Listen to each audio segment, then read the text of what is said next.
please welcome to the stage, Mike Zakarian.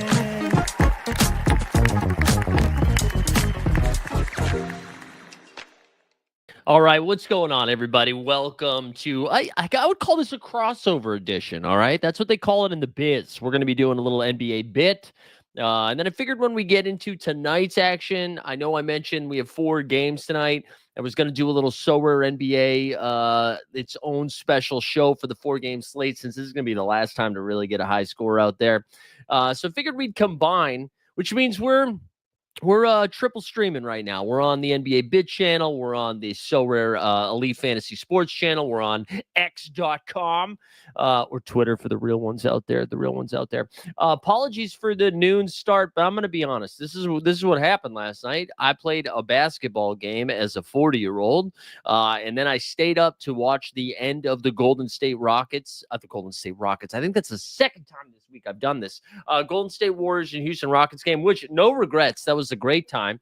Then I woke up at 7 this morning to get ready, and my body was like, you are not doing much today. So we took the morning to do some admin stuff, and then I figured I'd shower, I'd do some laundry, we'd do some editing, and then I'd come to you fresh. You know what I'm saying? So you're getting a fresh bit this morning, or this evening, or where, I don't know, maybe it's more West Coast friendly. Maybe the Euros are digging this. Either way, appreciate you being here. If you're on whatever streaming service you're watching this on, do me a favor, like the channel, like the video, leave a comment, subscribe, do all the things. A couple of updates, though. NBA Bit will be back tomorrow morning at 9 a.m. We will also have the 89 Cavs tomorrow at 3 p.m., which is very exciting. So get excited, baby. Get excited. Let's, speaking of excited, let's talk some Houston. Let's talk some Golden State. That was a dog fight, a rock fight, if you will. Golden State comes up on top 109-106. I'll share a screen just so we can look at the old boxy score.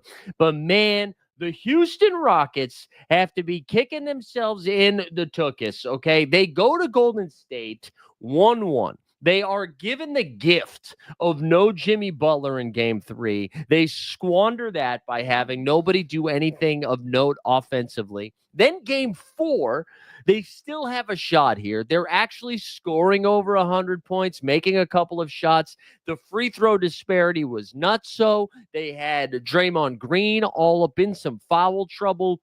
And yet, let's look at this foul. This is where I want to start. These guys got to the line 31 times compared to the Warriors, who got there 22 times. And even though the Houston Rockets got 9 more free throw attempts than the Golden State Warriors, the Warriors made more free throws. Brother, you can't do that. You cannot win a road game like that. So not only did Houston blow that, they've blown 2 consecutive games that they should have been won. They should be heading back to H-Town up 3-1. They also held Steph Curry to maybe one of the worst postseason performances I've seen from him, 17 points. They said only 4 turnovers. Whoever was in charge of the box score last night was being kind, because I swear he had 4 consecutive turnovers at some point late in the second quarter. But, man, just Houston absolutely blew it. And then you can, like, Ime Udoka, I know, has been taking some guff this morning here because their Steven Adams lineup, they're double big. That's like an Arby's lineup. Can we coin that the Arby's double? I don't know. But their double big lineup was dominating. And then what happened? We saw. When's the last time we've seen a hack of someone? Hack of Dwight? Is Hack of Dwight the last time we've had a hack of something? They went hack of Adams there. And then Steven Adams was taken out of the game for 2 minutes. And during that 2-minute run, Golden State went on a big run, basically cementing it. Jimmy Butler, Dylan Brooks were getting feisty. Some real testiness in this one. My favorite moment, I put this out on the Twitterverse last night, or Blue Sky, depending on where you are. Put this out there last night that Draymond Green's technical foul was like Leonardo DiCaprio's Oscar for The Revenant. They were just rewarding past work. Because I don't know how he ended up getting that technical foul. I didn't think he had done much in there. If anything, Dylan Brooks probably should have just been tossed. I feel like he could have had 2 different techs for starting the guff with Steph and then getting into it with Draymond. But what was incredible was not too long after that, Draymond kind of did like almost like a leg curl on Tari Eason's head, and then kind of grabbed his jersey as Tari stood over him. And then they gave Tari a technical foul, but they didn't want to do double techs because then Draymond would be kicked out of the game. So instead, they gave him a flagrant foul, which is kind of weird considering it's a non-basketball play. But anyways, that's how it went down. Draymond gets to stay in the game. Snoop Loop in the chat saying I'm protesting the late start by not wishing you a happy National Day. Hey, respect. But I mean, this is, if you're Houston, you just got to be sick to your stomach, man. You've played tough enough. You've played good enough defense. You holding Steph. What was Steph's shooting? 6 for 13, 2 for 8 from the three. He only gets to the line 3 times. Jimmy Butler was moving out like he had just, I don't know, hit a pothole hard, right? Like he was moving a little funky. And then late in the fourth, took, I think coming off a screen maybe, got smoked. He was walking a little funny, and then yet still somehow, after I think he only had 4 points in the first half, or correct me if I'm wrong, it's like 4 or 6 points, finishes the game with 27, leading the scores of the Golden State, 27, 6, and 5. Also, Podziemski, man. Sometimes you get good Podziemski, sometimes you get bad Podziemski. The pod god out there was cooking from deep. He finished the game with 26, 5, and 5, hit 6 threes. He took 11. Remember last offseason when The Athletic did some interview with the Golden State, and they were like, yeah, we actually expect Podziemski to take 10 threes a game. And then Podziemski proceeded to be like terrible for the first like 3 quarters of the NBA season. Well, he's ready to go now. 11 3-point attempts. Because of the foul trouble, we saw some real disgusting Trace Jackson Davis minutes, TJD, who we are a believer. Unfortunately, only played 6 minutes, was pretty bad. Quentin Post. We saw some back-to-back air balls, BT Dubs. I don't know if you guys were staying up late for this. Quentin Post steps into a 3, air balls it. Steph Curry next trip down, steps into a 3, air balls it. A lot of air ball threes. It was some ugly basketball. I'll say, man, in the first half, I was rooting for a blowout because I was trying to go to bed. And then Houston, and it looked like we were going in that direction. Houston finished their first quarter very, very strong. I believe they had a 7-point lead going into halftime. Let's see if I can do math quickly. 26 and 31, right? So down 2, up 9, up 7. Yeah, so they were up 7 at halftime. Got outscored by 9 in the third quarter, which shifted the momentum again. And then in the fourth quarter, had a lead a couple of times. And, you know, honestly, like Fred VanVleet, they ruined his good game. He finished 8 for 12 from 3. Those are his only field goal makes were from behind the arc. He only took 1 2-point shot, missed it, finished it with 25 and 6, got to the line 1 time, and only 2 turnovers for how much he was handling the ball in the 40 minutes. He was great, and he actually had a 3-point chuck there, a little heave at the end because Freddie was running so freaking fast on that last possession that Golden State couldn't even foul him. All of a sudden, he got like a running look. And from the release, from the angle that we had watching it, it kind of looked like it was going down. Ended up being a little bit short. And then Golden State goes up 3-1. Also, just want to shout out the Gooner here. Sengun finished with 31, 10, and 5. He missed 3 free throws, 7 for 10 from the line. He was dominant, and, I mean, he really benefited from the Draymond Green foul trouble. So Draymond, I believe, had 4 fouls at halftime or early into the third, had 4, picked up his 5th, I want to say, with like 6 minutes left in the third quarter. That could be wrong. But sometime around then had to sit for a huge chunk of time. And then again, like Sengun definitely went after him, but they weren't really able to capitalize on the lack of Draymond. And again, man, Jalen Green, like I said this yesterday, it's hard to count on the Jalen Green games. Like, you just got to win the one that you get and then hope somebody else steps up. He only played 25 minutes in this one. He was loose, man. He 5 turnovers in 25 minutes, only 8 points, 3 boards, and a dime. Not too much from the bench, although Steven Adams was very impactful, 5 points, 7 boards. He had 4 blocks, man. He had one of those two-handed blocks that just feel like it just feels like an adult blocking a child when they do that. When it's just both hands like that, it's like, get that shit out of here. What are you doing? This is a play hoop. But man, look, give Golden State the credit. They come back, they win this game, they hold home court. I'm sure Houston will be a rock fight. I'm sure it's going to be chippy between Dylan Brooks running his mouth the entire game. Also, a real dumb foul down the stretch where he fouled. Honestly, the difference in the game.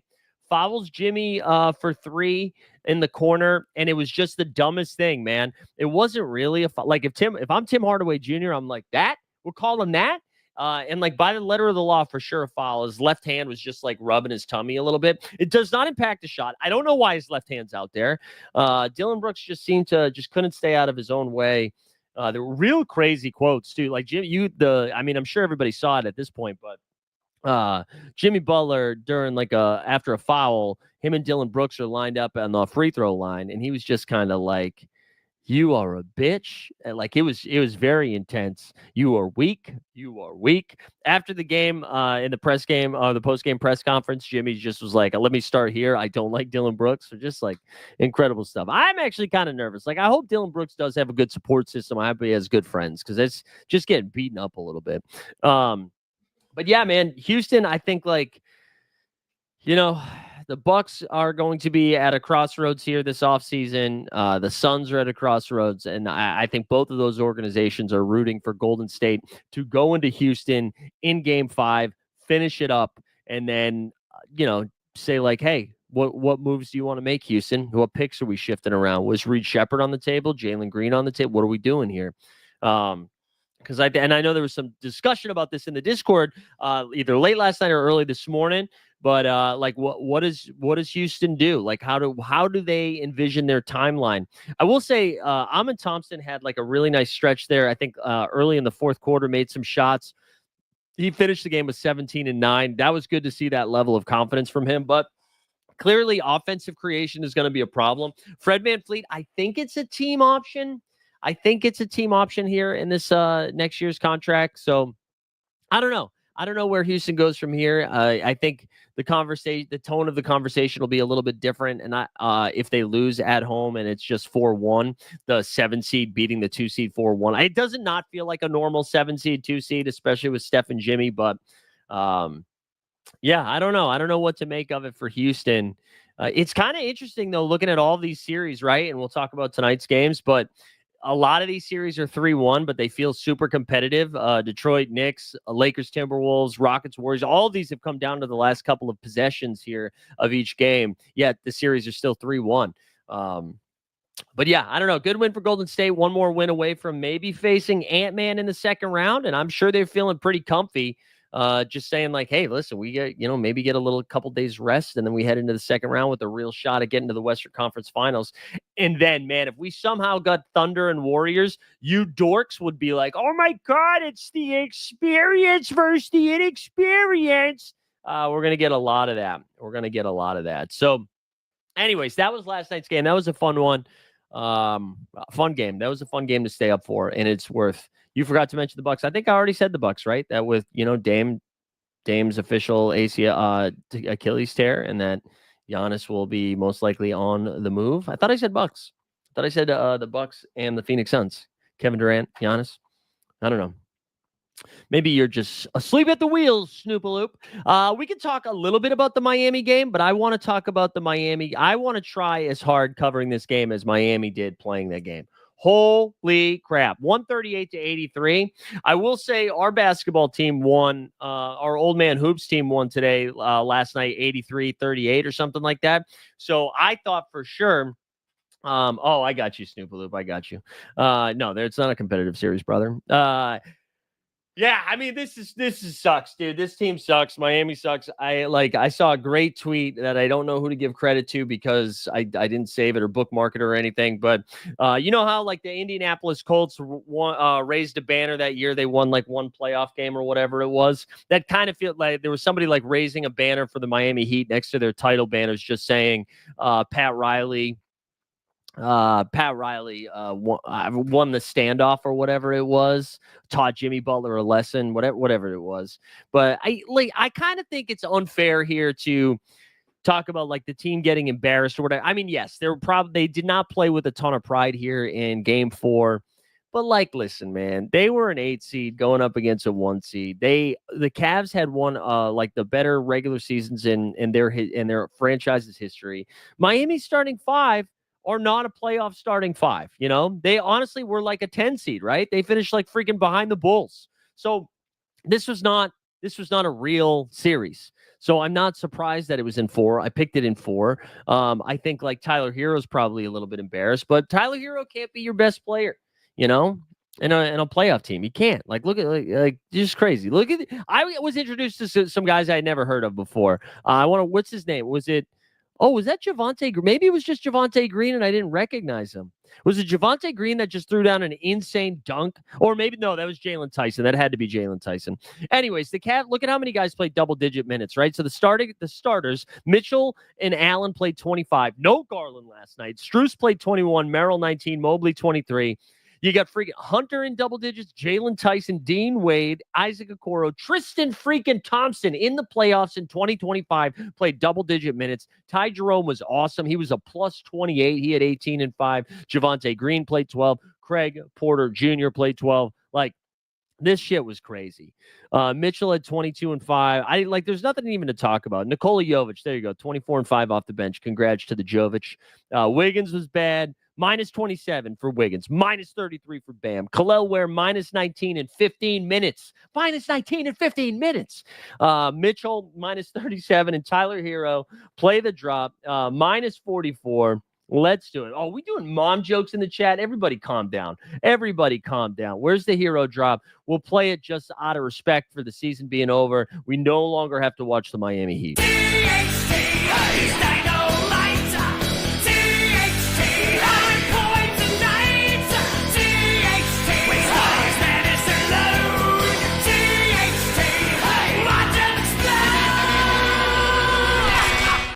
That's great. I played the wrong video. They're in alphabetical order.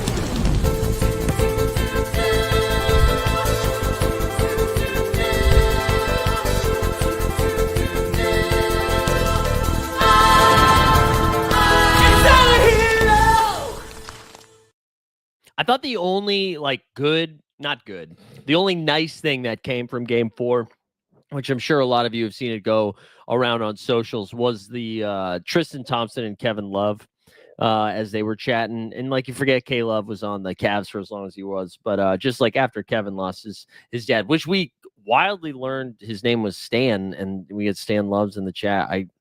Just wild.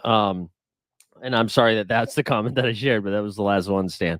But that was a nice moment. Shout out Kevin Love, who is now full-on Instagram comedian now with some of his bits. So shout out that. I don't know what we do here in the offseason for Miami. I mean, I'm sure they're also drooling. Boston Base, I don't even know what that is about. I don't have any of those. But I'm sure they're drooling at the potential of Giannis being on the move. But again, I keep thinking about what this Giannis deal would look like. I don't even know what teams could give up for Giannis that then he gets there and is still like, who would have to be included in the Miami deal that would make the deal, Milwaukee do the deal, and then also make Giannis good? I don't know. I don't really know. But yeah, Miami clearly needs to retool. They clearly need to retool. Jaime Jaquez Jr., who had a great rookie season, seemed to regress a little bit, at least behind the scenes, because he could barely get onto the floor. He played 12 minutes last night, but I mean, like, Duncan Robinson's probably a 7th or 8th guy. I mean, I think Khalil Ware did show promise. Davion Mitchell has been nice for them, but there's just no ceiling in this team. There's no ceiling. So I don't know how Miami approaches the offseason.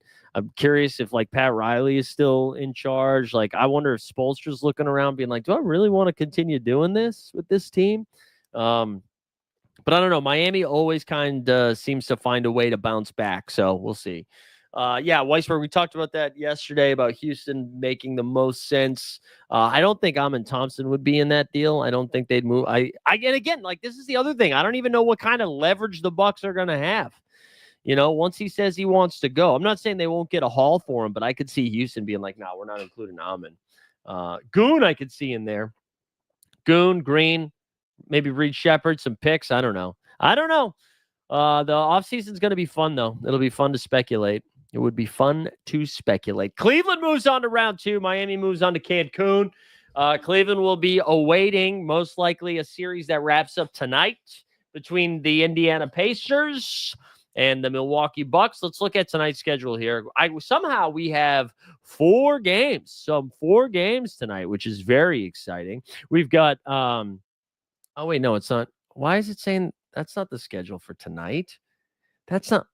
Oh, wait, yes, it is. All right, so we get the Bucks at the Pacers. Pacers are 8.5-point favorites.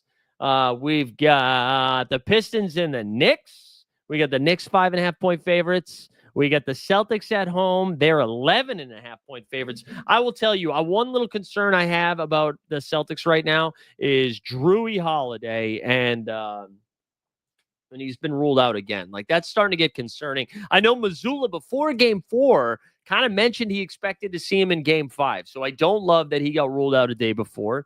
I mentioned this in a Celtics Daily video that went out this morning. I do wonder if part of the Celtics are thinking like, hey, we're at home. Role players will be a little bit better. Maybe Peyton Pritchard gets going. We can close them out without Drew Holiday, right? They've won all of their games, basically not full strength. That being said, I think that's playing with fire if that's what they're doing, because you don't want to go back to Orlando. Like, you want to finish the series right now, especially if the Knicks wrap up tonight. You want to be done. So I'm curious to know like what the extent of this injury is. But again, they made it seem positive. I expect the Celtics to finish it up. And then the game of the night, 10 o'clock, Clippers and Nuggets. The pivotal Game 5, is that what we say? Pivotal? The Nuggets are 1.5-point favorites on the road. My guess is all the home teams win tonight. We're going to go a 4-game sweep with the home games. I think the Pistons have the Pistons and Clippers have the best shots, obviously, of taking a road W. I'm going to pivot over to some So Rare NBA stuff to just get a feel for tonight's slate. We can kind of go team by team because, again, this is probably your last chance to get a high score here in round one, because I don't think, I mean, a lot of these series are going to be wrapping up. We're not going to have multiple games. It's just going to get a lot harder for this round anyway. So let's go over there. Yeah, Super Carl, are you still top 10 over there, Super Carl? You still cooking? Let's go over to our friend Billy Jackson's top tier projections, and we'll just go team by team since we got 8 teams to get into tonight. We've got some injury stuff, right? With no Drew Holiday. I think Mitchell Robinson still has a Q tag, but he played in the most recent game. I don't know if we have the beef stew designation yet, so we're still waiting on beef stew. Obviously no Dame time, but let's start with Milwaukee and Indiana, and we'll go from there. So Milwaukee tonight, you got Giannis, obviously. Bobby Portis. We saw Bobby pick up some of that offensive load with no Dame, so I wonder if he gets cooking again. I will say that cap at 37 is kind of spicy, though. Kevin Porter Jr., obviously the biggest beneficiary of Dame being out. We saw him hit 50 a couple of times with a Dameless team. I don't think this is the best matchup for KPJ, but he's going to have to be out there regardless. I wish his cap was closer to 26, but at 33, I think he can still do it. Gary Trent Jr. and AJ Green, probably 2 of the better value pieces. Brooke Lopez is like, you can't play him. Kyle Kuzma's just been asked, so I don't think you can play him. We saw Ryan Rollins get some more runs with no Dame, but it's gross. It's gross stuff here. I don't even really know. Again, on the road, you could absolutely see Milwaukee just letting go, right? And just getting smoked. And if that is the case, then maybe you attack some of these real, like an AJ Green, even like a Ryan Rollins. But Ryan Rollins' cap is too high too. So I don't really love Milwaukee tonight. That's not like one of the games that I really want to target. Let's look at the Pacers side of things, though. That one I do like a little bit more. Obviously, Hallie's fine. Siakam's cap coming off kind of a rough game. It's still pretty low, though, at 35. Miles Turner has a cap at 33. He projects for 31. Miles Turner was far more aggressive in Game 4 than he was in some of the earlier games. He scored a lot of points early on. Andrew Nembhard provides some decent value. And then obviously McConnell, Toppin, I think even Ben Shepherd. Again, if you want to play the blowout run, man, maybe the Pacers get out of this and Shep gets cooking. There we go. Matty Harrison, boots on the ground, Detroit basketball. Beef Stew's got a Q tag. Personally, don't think he comes back, even if they somehow make it to the second round. That's too bad. They could use an injection of some Beef Stew, even if it was just for some physicality. But yeah, I think Shepard would be my favorite, like low-end dart throw if you're trying to play some higher cap guys. Again, because I just think the Pacers could get out to a big lead, which would then in turn mean more Shep. Let's do Boston, Orlando next here. Bean Tan boys, the Celtics. So one thing I want to point out, man, Peyton Pritchard's cap's still a little high at 29. He has scored 3 points combined in the last 2 games. I do kind of think he picks up some slack again today. I think it's a little bit riskier, though, because of the cap size of 29. I think he'll play a little bit better. Sam Hauser finally knocked down a couple of shots. Scored. I think he went 2 for 3 from three. Both of them coming in the first quarter of that win over Orlando in Game 4. Cap is kind of high at 22. I mean, the obvious beneficiaries are Derek White, Jason Tatum. Al Horford's been playing great. I kind of expect a good Porzingis game tonight as well. One thing I'm a little bit nervous about Jaylen Brown. I mean, offensively, he's still been fine, right? I think he had that 30-point double-double in Game 2, both Game 3 and Game 4. I think he had like 20 and 19 respectively. However, he just does not look awesome running around. That makes me a little bit nervous. However, his cap is low enough, and if you are playing the ceiling game and you just see them try to close out tonight, maybe JB gets some momentum behind the crowd. I think you could do it. Those are my favorite plays from there. Guys, Orlando sucks. And I mean that mostly from the fantasy perspective. You could play Paolo and you could play Franz. Both of those guys have been incredible. They've been averaging, I think, like 58 points per game combined. But however, Orlando's averaging like 90 points. They just can't score. Wendell Carter Jr. projects fine. KCP, I just don't trust. Like, I honestly, out of all of these guys, Corey Joseph, Jonathan Isaac are probably the only two playable guys after that. Cole Anthony has clearly lost the trust from Mosley on these matchups of anybody that's like, he can really only be out there when Boston goes small. And because of Boston's size, they just haven't been doing that, right? Even when Peyton Pritchard's out there, you're seeing Anthony Black cover Peyton Pritchard just because of it's been slowing Pritchard down. That's kind of why Peyton's number's been so low, is because Mosley's been going to Anthony Black instead of Cole Anthony. I think Anthony played like 2 minutes in the most recent game, had like 2 fouls per minute or something crazy like that. So I don't think you can go to Cole Anthony. Anthony Black, I would like a little bit more, but his cap has been so freaking high from some of those games down the stretch. Cap of 25, you can't do it. So Paolo and Franz, obviously great plays. Then I would rank them Kojo, Isaac, then I guess KCP and Gary Harris, but it's not great. Let's do the New York Knicks here next. The Bing Bong Boys. I expect some offense in this one.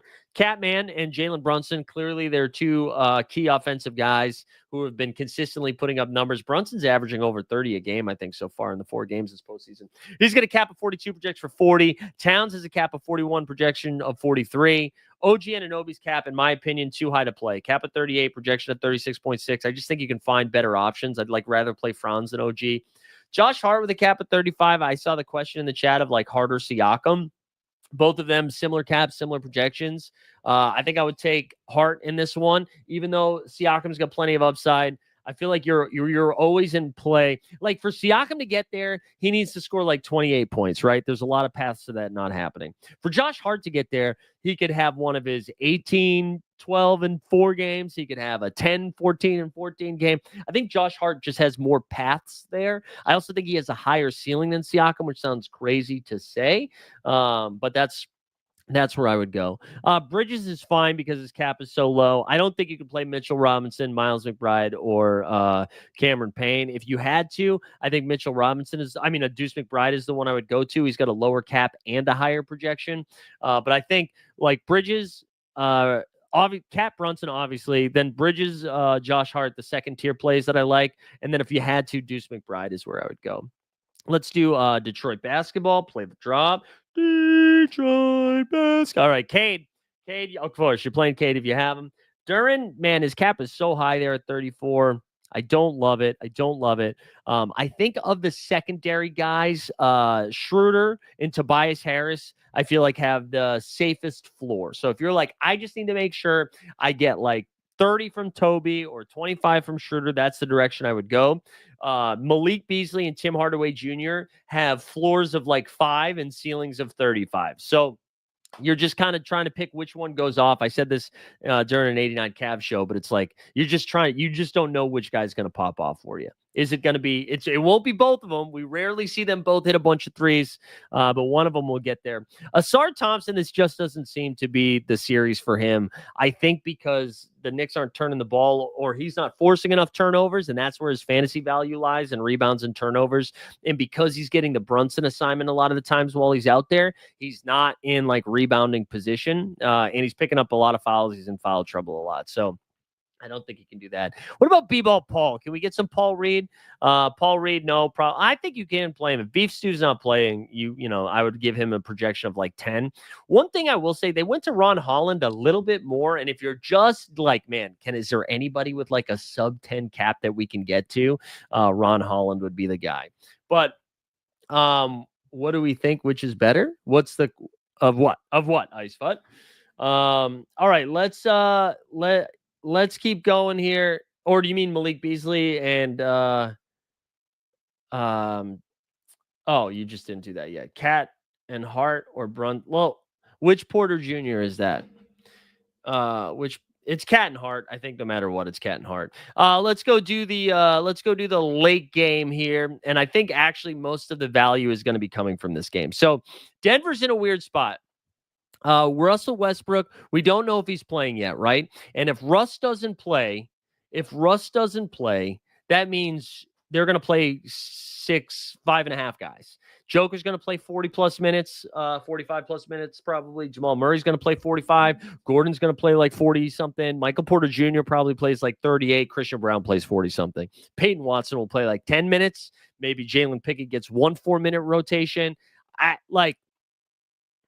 I think if Michael Porter Jr. plays, any sort of if Russell Westbrook does not play, any sort of tie-breaking question you have, you just lean Denver. You lean Denver guys because they're just going to be out there. I know even Jamal Murray, we haven't had a great game from him yet. And I actually don't blame, they've been playing insane defense. It's either Chris Dunn, Kawhi Leonard, they got so many guys swarming them. But those guys are going to play just a bucket of minutes. If Russell plays Westbrook, I think you can get to Westbrook tonight. And the only guy that I would ding on this one is Michael Porter Jr. I think those are the minutes that get pulled from a little bit. But what I would say is if Russ does play, I think they still all log a bunch of minutes. It's just Peyton Watson probably doesn't get his 13-minute rotation or his 13 minutes. And so those 13 go to Russ, then maybe 5 from Brown and 6 or 8 from MPJ. You know what I'm saying? But I think there's not a lot of great value there in the sense you're not going to find some low cap guys for the most part, but I think all of those guys exceed their spot.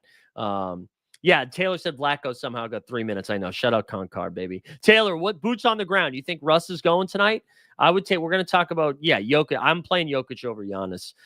Mainly because, listen, and maybe this is the last game for Giannis in a Bucks uniform. If you want to do that narrative where, even if they're down 25, he looks Doc in the eye. He says, my last game, it might be my last game in Milwaukee. Keep me out there. Pacers are up 35 now in the fourth quarter, and Giannis is still out there going 50 and 25. That could happen. I think the more likelihood is that if you think the Pacers win this game, Jokic's ceiling is higher. We're doing ceiling tonight, right? So give me Jokic. Let's do the Clippers because I actually think the Clippers provide the best value. I want to say we were hashtag early on the Nicholas Batum call. I think and I'm going to do it again tonight. I know he doesn't project super great. He's got a cap of 15, a projection of 12. I think we're going to see a lot of Batum minutes. He's been playing 20 plus, I feel like, the last couple of games. I like that he can, get there by going 3 for 5 from 3. He's good for a couple of stocks a game too. So Batum is probably my favorite source of value. Derek Jones Jr. right there too, cap of 16 and projection of 12. I wonder if this is a game we see Chris Dunn's minutes get squeezed a little bit and the Clippers go, Zach Lowe and Rob Mahoney were talking about it. Maybe we get a little bit more Batum. Bogdanovich had a pretty good game that last time out. So maybe he gets a few more minutes. But I think I would lean Batum here. Obviously, you can play Harden, you can play Kawhi, Zubac, of course. Norman Powell, still great value there with a low cap of 23. But after that, I think I would rank them in terms of both floor and ceiling. Batum's still my favorite. I would rank Jones Jr. over Bogdan for floor, but Bogdan over Jones Jr. for ceiling. Just because Derek Jones Jr. gets there by getting 8 points, 5 rebounds, 4 assists, and a block. Something like that. Bogdan can get there by just hitting 6 threes. We haven't seen that happen yet, but again, we're just taking shots here. So MVPs, I think there are clear tiers here tonight. It is Jokic, then it is Giannis, and then it is Kawhi, I think. I mean, I know it looks like Harden projects a little bit more than Kawhi. I would take Kawhi over Harden, in my opinion. And then I think there's this second tier of like MVPs, which I think are that, or Tatum. Let's put Tatum in that. So Giannis and Jokic. Then it is Kawhi and Tatum and Paolo, I would say, in that next tier together. And then after that, it's like your Hardens, Halliburtons, Cat Brunson. That's kind of the direction that that's kind of how I would do it. And Cade, I'm sorry, I forgot Cade. Cade is also in that tier with Kawhi and Tatum. Cade is in that. I'm sorry, I forgot about Cade. But I would have Cade ahead of Brunson, Cat, Harden. And I think for you, man, like it, I think it's up to you. I think I'd probably rank them. I think I'd probably rank them Tatum, Cade, Kawhi. I would. I think I would.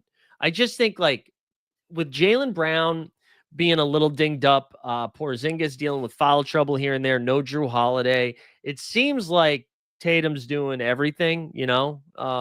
So I like the up. I don't think they have an answer for Tatum. I think he can just get 30 and 10. But I think I would lean Tatum. But like I'm not mad. I'm not mad whichever one. Like I think there's a case for all three of those guys. Like if Detroit has a shot, it's because Cade goes for a big game, and I feel like we're due for a monster Cade game. I know he had some great shooting, but we're due for like one of those Cade trippy W's, you know. And then Kawhi, like dude, Kawhi's a freaking robot. But I think I would rank him Tatum, Cade, and like what does the projection say? Projections have Kawhi at 41, Tatum. It has Tatum at 44, basically, and then Cade at 4. All right, they got Cade a much higher projection. They got Cade a much higher. So projections say Cade, Tatum, Kawhi. I say Tatum, Cade, Kawhi. But again, it's picking nits at that point, picking nits. So there you go, boys and girls. I'm excited. I'm assuming the boys are on playback tonight. I gotta do. I'm hosting my trivia. And then honestly, guys, I want to play back more. It's hard to do it Monday, Tuesday, Wednesday. And then I'm in LA this week. This week's going to be hard to do it. I'm actually traveling so much in the next couple of weeks. But anyways, I think that's all I got for you today. It's a little, only 2 games, so it slowed us down a little. Tomorrow's NBA bit will be spicy because we might be saying goodbye. We might be saying bye to a few teams, right? There are 3 of the 4 series could get wrapped up tonight, and I do actually think that happens in all of them, even though I'm rooting for Detroit. And then so that'll be some fun second round preview stuff we can look at. We can also take a look at some of the offseason moves for those teams that get eliminated.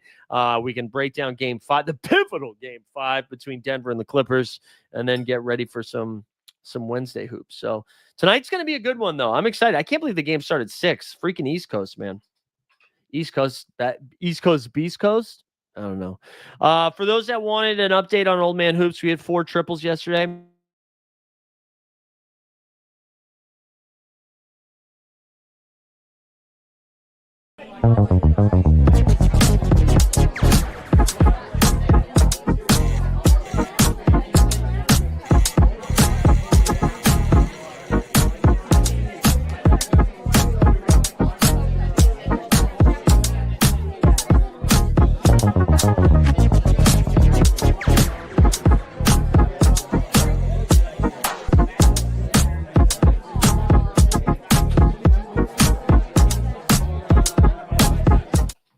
Are we back? Oh, I was about to log in on the phone. I was so close, but I fixed it. I fixed it, baby. I fixed it. Well, at least for now. Knock on wood. There we go. What's up? No, sorry. It looked like I bounced. Dude, yeah, 4-3. No, I won't. That's the Britney Spears shit, baby. Oops, I did it again. We're back. Listen, I don't know what's going on. Camera's dying. Everybody's dying. Yeah, I actually was not about to brag. And also, why is it not showing the background? Interesting. That's weird. I was not about to brag. I had a rough game. I turned the ball over a bunch. Also, connected from. Which ones did we disconnect from? This is so weird. Anyways, you guys can hear me, right? Let's see. Is it still doing Twitter? Maybe we'll just end it on Twitter. Let's do it. Let's remove it on Twitter. Maybe that helps. Yeah, guys, listen. we played. We actually didn't play a great game. We turned the ball over. We were a little bit sloppy. No, wasn't proud of myself. Wasn't proud of myself. But we had four triples. We won by 50. So how mad can you be? But next week we play an undefeated team. So next week it gets real. I think that's it. I should just ended the show. There was no reason to get back on and say that. Man, we got so close. I wonder what's going. We got to figure it out. Can't blame Roham anymore because we're not talking about Top Shot. That would be my normal stuff. Also, dude, you can tell. You want to see how this is how bad the pollen is right now. It looks like I got punched in the face. All right, let's call it. We'll see everybody tomorrow at 9 a.m. Check out the old playback streets if you want to watch some basketball tonight. We'll see you. And then 89 Cavs tomorrow. Get hyped for them Cavs. All right, we'll see you later.